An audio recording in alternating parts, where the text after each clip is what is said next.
Et je me rends compte que c'est des moments que je négligeais, alors qu'aujourd'hui, je crèverais pour revivre ces moments-là avec ma famille.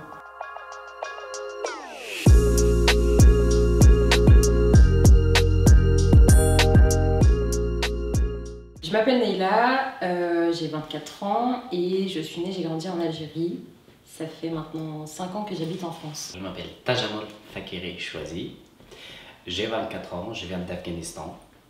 Et ça fait, on peut dire, 8 ans que je suis en France. Mon père, il est journaliste et du coup, il a un peu été traumatisé par la décennie noire qu'il y a eu de 89 jusqu'à 2000, enfin c'est un peu plus d'une décennie. Vu qu'il était menacé et qu'il a perdu beaucoup de collègues à lui, bah, il avait peur en fait que ça se reproduise. Quand je suis née, il avait directement dit à ma mère, elle, faut qu'elle s'en aille. C'était tracé, parce qu'il y avait la facilité de la langue déjà. Il y a un passé colonial aussi, donc finalement il y a une espèce de double culture qui a toujours existé.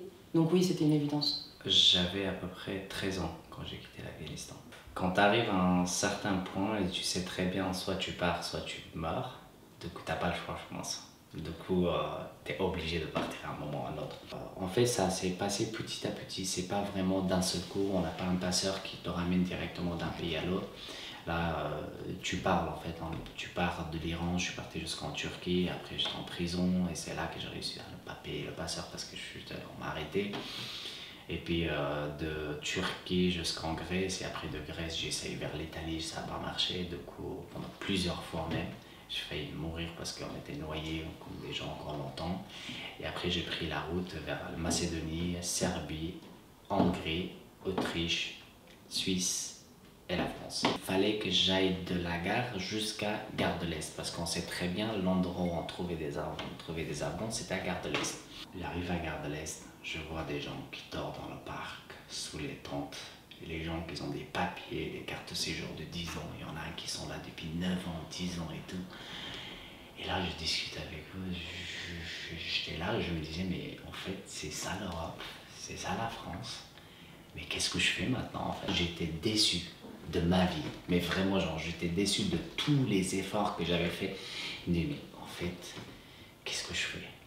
Il y a un détachement qui s'est créé parce que je me suis rendu compte que je suis repartie dans mon pays, dans lequel je suis née, dans lequel j'ai grandi, mais que je fais plus partie du décor. Je suis pas étrangère, mais je suis étrange.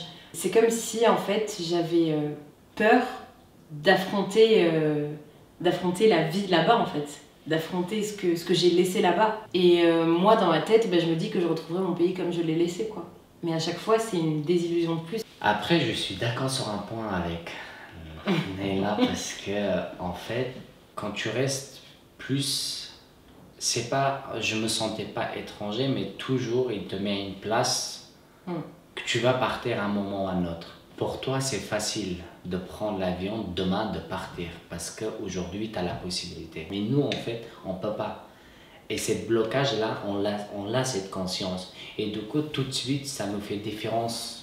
Si, en fait, entre nous, c'est ça. Je pense que j'ai toujours été en détachement parce que vu que dans ma tête, je savais que j'allais partir, donc du coup, en fait, ma culture, je la mettais de côté.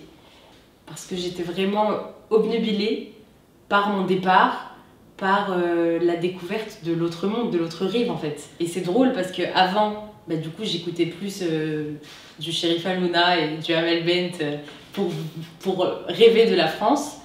Et là maintenant je suis en France et j'écoute du rail pour rêver de l'Algérie. Les traditions que je faisais quand j'étais en Algérie en tout cas, bah, c'est plus les fêtes religieuses du coup. Le ramadan, quand on se regroupait tous ensemble. Et puis il y a aussi la fête du prophète, le Mouloud. Vous le fêtiez en Afghanistan? Ouais. Bah, en fait nous c'est avec des pétards. On éclate des pétards mais vraiment c'est la guerre dehors. Et du coup moi je kiffais vraiment ça, j'adorais ça. Et je me rends compte que c'est des moments que je négligeais, alors qu'aujourd'hui, je crèverais pour revivre ces moments-là avec ma famille.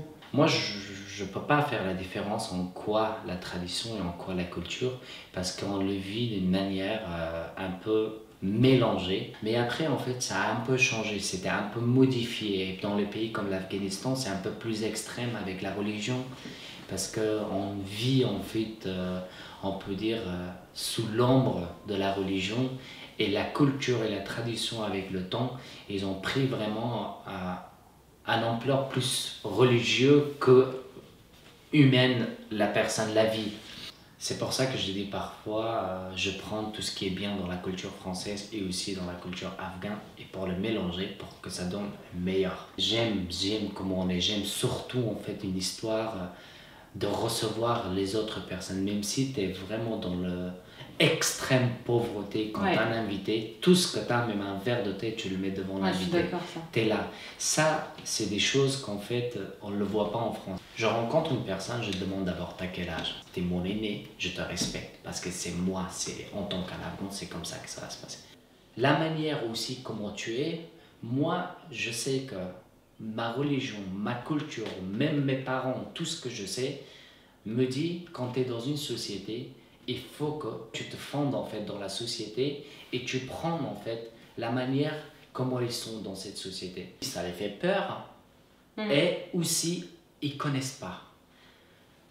D'abord, nous, c'est notre travail. Il faut qu'on montre, il faut qu'on parle. Il faut qu'on témoigne, il faut qu'on dise qu'est-ce que c'est notre culture. Parce que tu vois, moi parfois, j'ai envie de parler de ma culture, j'ai envie de parler des traditions de mon pays et tout.